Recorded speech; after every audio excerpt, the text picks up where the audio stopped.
Morning, everyone. Wasn't gonna make a video today, but I need to clarify something important.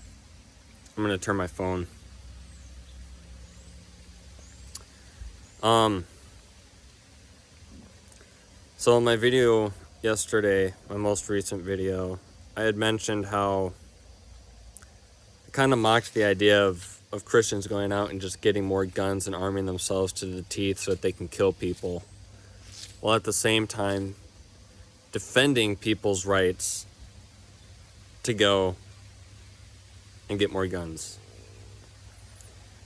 And I understand that is a contradiction, but I'm going to do my best to explain my thinking. A gun is like anything else, a tool.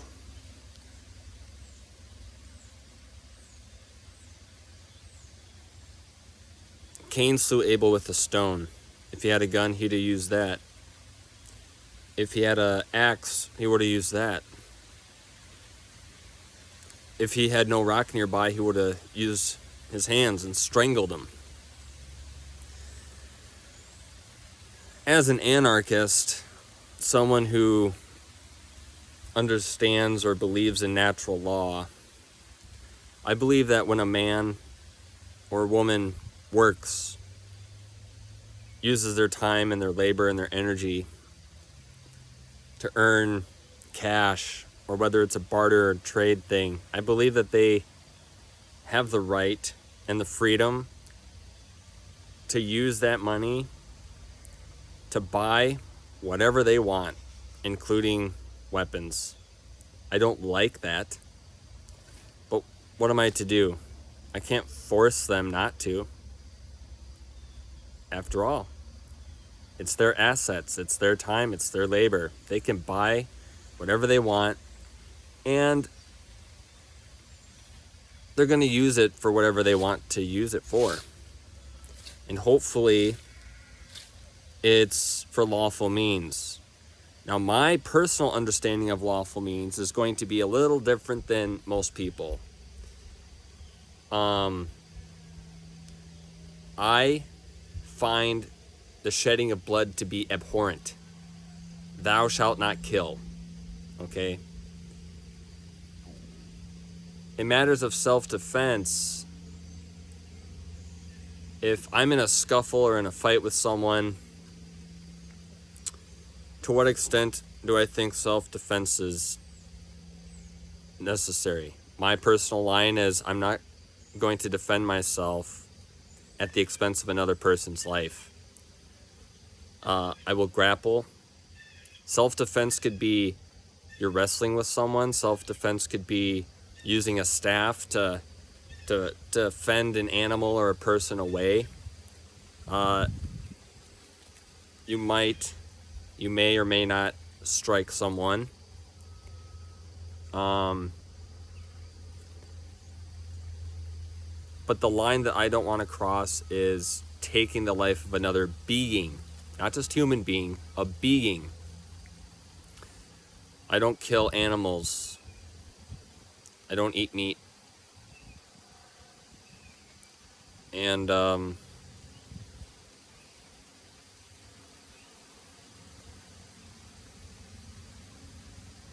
reason, so without going into, we can talk about that specific issue at another time, and I've talked about it and I've written about it before, but suffice it to say that there's just several contradictions in our reality, and it's hard a lot of times to navigate through it.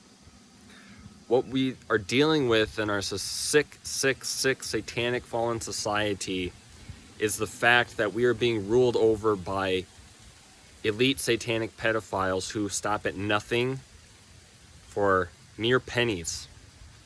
They ruin their souls and jeopardize their eternal life, chasing after things that they cannot take with them into the next life. So their efforts at maintaining that power, profit, and control is futile. And they use extremely violent and sadistic means to accomplish that end. They are willing to kill other people in order to maintain power and control.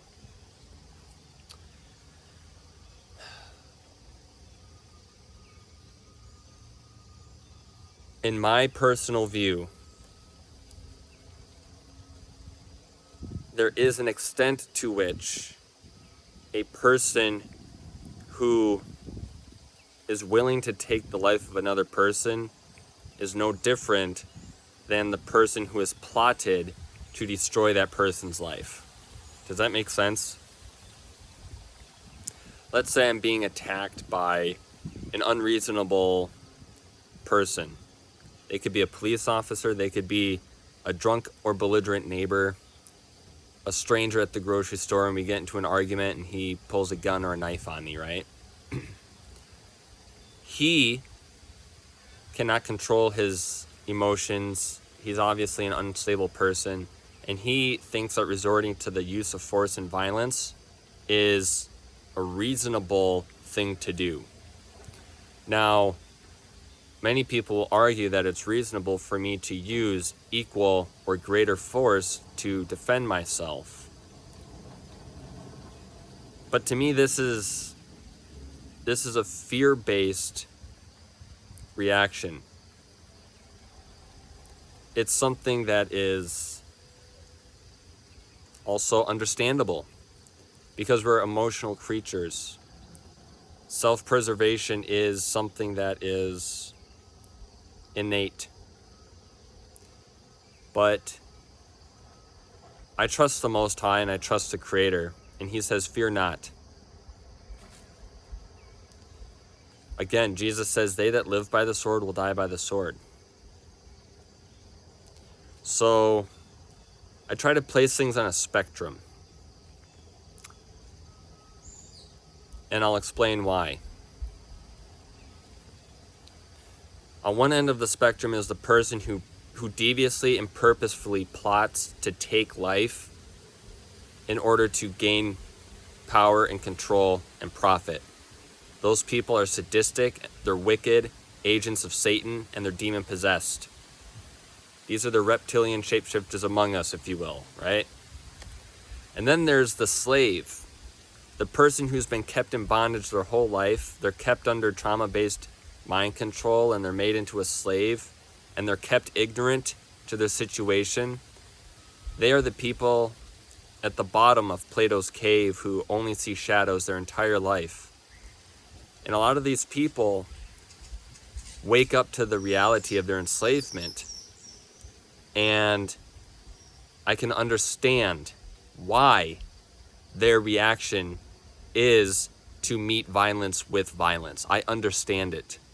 I don't agree with it, but I understand it because I was there myself. So early on, when I've come to the realization that, Jesus Christ is the Prince of Peace, and being that He's the Prince of Peace, He's the Prince of Peace. A broken reed, he wouldn't break a reed. Smoking flax shall He not quench. All these things. I think it's Isaiah 59 says that He did violence to no man, neither was guile found in His mouth. So He wasn't deceitful and He wasn't violent. He said, blessed are the peacemakers, not blessed are the equalizers. He said, they that live by the sword shall die by the sword. He said, you have heard that it hath been said, an eye for an eye and a tooth for a tooth. But I say unto you, love your enemies. And I will live and die by that. I will.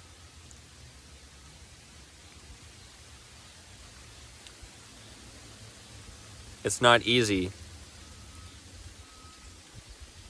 But that's what's necessary. But far be it for me to tell someone, or I can certainly tell someone that, hey, brother, I think that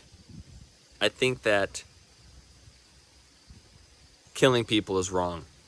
but I understand your situation because I'm in the same situation.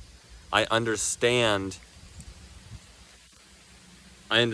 why you would think that fighting fire with fire is okay, but I always try to be that voice of peace. I know several people who share a lot of the same worldview as me, but they're still willing to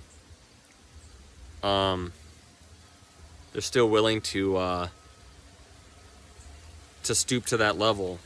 And it's a matter of being patient with these people in your discipleship of them, showing them the way of peace, showing them that, it's a fear-based reaction. I think more than ever, at least in modern history, recent history, especially since World War II, people are waking up to just the shocking and horrific reality of violence. Okay? I think a perfect example is actually what's happening in the Middle East. You have people who've been occupied for 70 years. And Israel's just been merciless with them. Ethnic cleansing, genocide, war crime after war crime, relentless occupation. And a great deal of that population are without arms. They are the true martyrs. But there's another class of martyrs among them. And they are the people, the men who are willing to find whatever means necessary to protect the women and children and the elderly among them. And the other men who, maybe for whatever reason, haven't been pushed to that brink yet. But they still think it's their duty to protect their homeland. And they're doing it in a radical response to a horrible situation that I wouldn't wish anyone to be in. And I can only imagine what it's like to look at a situation like that and to feel so hopeless that you think the only way out is to just die guns a-blazing. I understand, but I just don't agree that it has to come to that. But it's just sad that it has come to that. I'm not willing to advocate for violence because the state is who holds a monopoly on violence. The state is the one who's willing to use the force and the violence to secure to themselves the privilege of safety. I'm just not willing to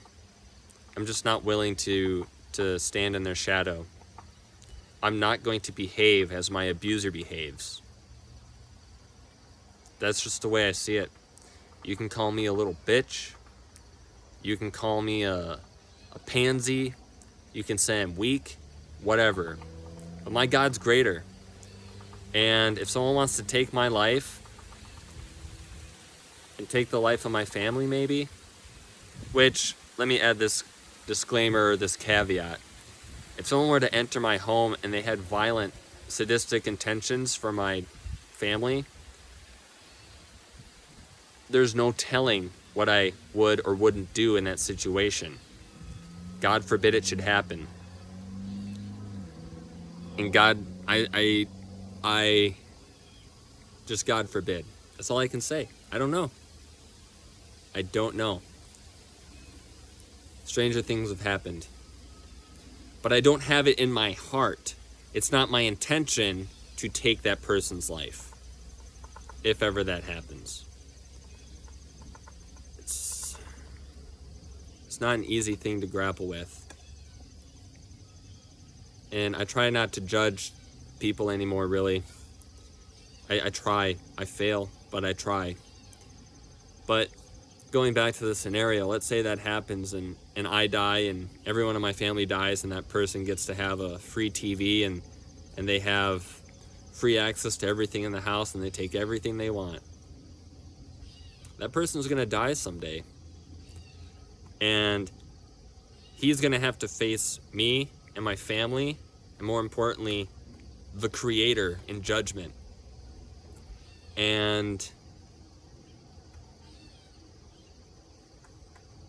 I think that having died, trying to follow the example of Jesus the best I could, and not return evil for evil and turn the other cheek and let a person smite me on my right cheek and turning him the other also, going with that person 2 miles instead of 1, letting myself suffer, allowing myself to suffer the way Christ suffered, dying, saying, Father, forgive them, for they know not what they do.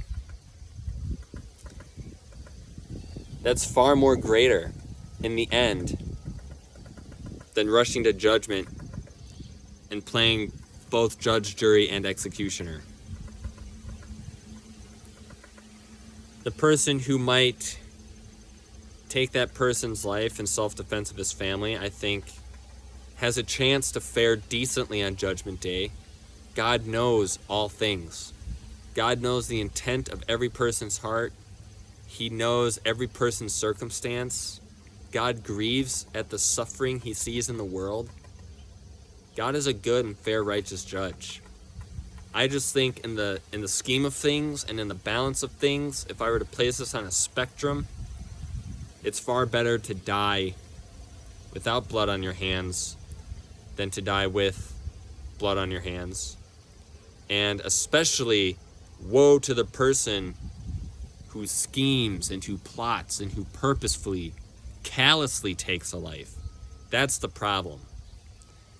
If you have no empathy in your heart for someone when you take their life, even if it's self-defense, that's, to me, a problem.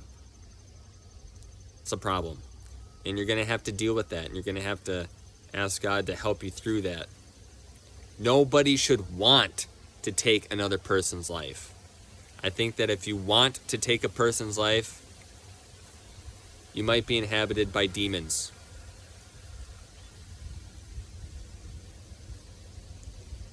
Shalom. Have a good Sabbath.